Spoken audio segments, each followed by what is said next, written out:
પશ્ચિમ બંગાળ તમિલનાડુમાં આજે વિધાનસભાની ચૂંટણી યોજાઈ છે। પશ્ચિમ બંગાળમાં આજે પહેલા તબક્કાનું મતદાન। પશ્ચિમ બંગાળની 152 બેઠક પર મતદાન ચાલી રહ્યું છે, તો તમિલનાડુની તમામ 234 બેઠક પર મતદાન શરૂ થઈ ગયું છે। સાંજે 6 વાગ્યા સુધી મતદાન ચાલશે।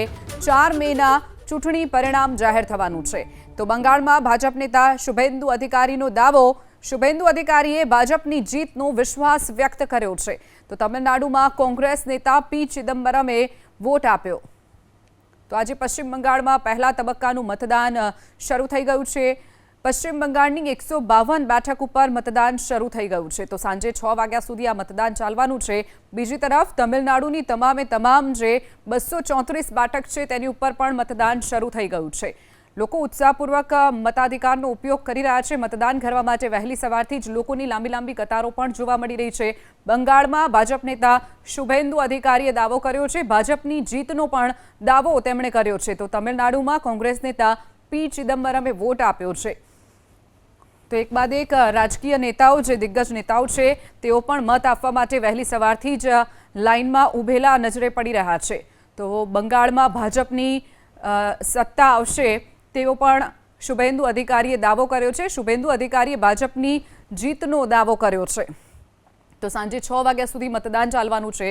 તમિલનાડુની તમામ 234 બેઠક પર મતદાન ચાલી રહ્યું છે, જ્યારે પશ્ચિમ બંગાળમાં પહેલા તબક્કાનું 152 બેઠક પર મતદાન શરૂ થઈ ગયું છે। વહેલી સવારે 7 વાગ્યાથી જ मतदान शुरुआत થઈ ગઈ છે। લોકો પણ उत्साहभेर पर है और 2 घंटे हो गए हैं और फिलहाल आपको एक तस्वीर दिखा देता हूं सहयोगी कैमरा पर्सन राजेश कुमार की मदद से। देखिए यहां पर एक पुरुषों की कतार है और दूसरी के साथ में महिलाओं की कतार। राजेश, अगर आप इसको थोड़ा पैन करना पड़ेगा, मुझे नहीं लगता एक फ्रेम में आ पाएगा।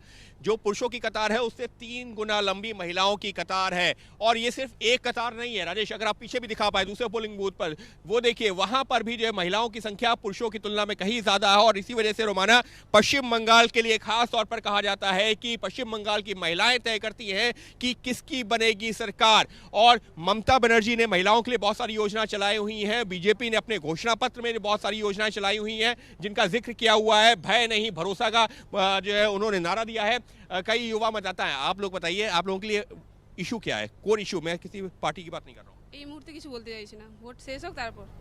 लेकिन फिर भी इशू तो जो बताना चाहेंगे ना कि महिला सुरक्षा इशू है, विमेन सिक्योरिटी। আমি বলতে চাইছি না, জোর করার কিছু প্রয়োজন নেই। এই মুহূর্তে আমি বলতে চাইছি না। चलिए बंगाली में ही अपनी बात रख रहे हैं। आपके लिए, आप जो है पहले वोट किया आपने? नहीं पहले किया है। क्या इशू, आप यूथ वोटर हैं, आपके लिए इशू क्या है? शिक्षा, बेरोजगारी, क्या है?